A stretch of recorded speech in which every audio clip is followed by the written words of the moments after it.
యోగా సాధనను అక్కడికే పరిమితం చేయకుండా మనసును ప్రభావితం చేసేలా ధ్యాన సాధన చేయాలని శ్రీ ఆంజనేయ ధ్యాన యోగా మండలి వ్యవస్థాపకులు కిషోర్ గురూజీ సాధకులను ఉద్దేశించి పేర్కొన్నారు. స్థానిక గంగానమ్మపేటలోని శ్రీ పర్వతవర్ధిని సమేత శ్రీ రామేశ్వరాలయంలో నిర్వహిస్తున్న యోగా శిక్షణ తరగతులు వరల్డ్ యోగా డే సందర్భంగా ఆదివారం ముగింపు కార్యక్రమం నిర్వహించారు. ఈ సందర్భంగా కిషోర్ గురూజీ తమ ప్రసంగంలో అవధూత లక్షణాలను వివరించారు. ఆలయ రమణకుమారి ఆధ్వర్యంలో యోగా గురువులను సత్కరించారు. కార్యక్రమంలో యోగా శిక్షకులు సూర్యనారాయణ యోగా సాధకులు పాల్గొని అంతర్జాతీయ యోగా దిన ఆవశ్యకతను వివరించారు. ప్రస్తుతం ఉన్నటువంటి గజిబిజి జీవన శైలి విధానంలో కొంతమేర ఈ యోగా అనేది అభ్యసించో కొంతమేర ఆ టెన్షన్స్ ఆ బాధలు అన్నీ కూడా రిలీఫ్ పొందవచ్చని ఇప్పుడు వారి ఉపదేశం ద్వారా చాలా అర్థమై ఉన్నది. అదేవిధంగా దేవస్థానంలో కూడా ఈ 15 రోజులే కాకుండా మునుముందు కూడా చక్కటి వాతావరణంలో యోగా శిక్షణ అనేది నిరంతరాయంగా జరిగేటట్టు ఏర్పాటు చేస్తే బాగుంటుందని వారు సూచించి ఉన్నారు.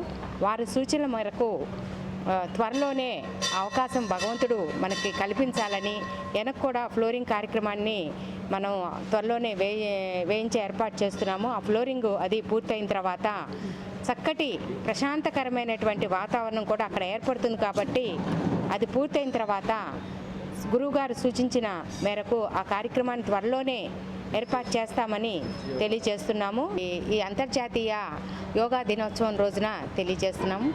కిషోర్ గురూజీ గారు కూడా ఈ 15 రోజులు కూడా మాకెంతో అసలు వారికి ఎంతో బిజీగా ఉన్న అన్ని క్లాసులు ఉన్నప్పటికీ కూడా మనకి శివాలయానికి పట్ల వారికి ఉన్నటువంటి ప్రత్యేక శ్రద్ధ కానివ్వండి, వారికి యోగా పట్ల 4 చోట్లకి వెళ్ళి యోగా అనేది అందరికీ చెప్పాలి అనేది ఉద్దేశంతో కానివ్వండి మన దేవస్థానానికి విచ్చేసి 15 రోజులు కూడా నిరంతరాయంగా శిక్షణ వారు కానీ వారి శిష్య బృందం చేత కానీ నిర్వహింపచేశారు.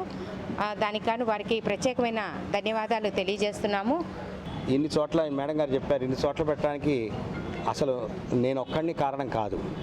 ఒక్కొక్క చోట ఒక్కో గురువు దీని డెడికేషన్ అయ్యి కూర్చున్నారు కాబట్టి చేయగలుగుతున్నాము.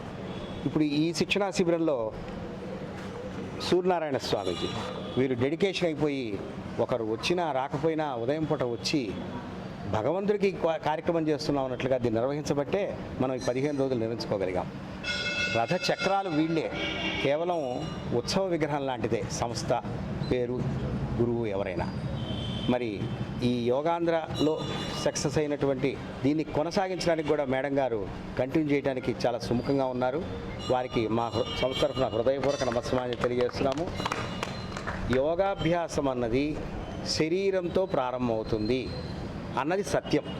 అందుకే ఆసనాలే అడ్వర్టైజ్మెంట్ అవుతున్నాయి, అక్కడతో ఆపేస్తున్నారు. అలా కాకుండా శరీరం నుంచి మనోస్థాయికి ఎదగాలి. ఆ ఎదిగేందుకు మేము చక్కటి కృషి చేస్తున్నాము. మీకు ఇచ్చిన వాట్ ఈజ్ యోగా అనే పుస్తకాలు ఈరోజు ఇచ్చాము. ఈ పుస్తకాన్ని మీరు కనుక పూర్తిగా చదివినట్లయితే మన స్థాయికి ఎలా ఎదగాలి, ఏ విధంగా అభ్యాసం చేయాలి, ప్రాణాయామాలు అన్నీ కూడా అందులో బోధపడతాయి. భారత ప్రధాని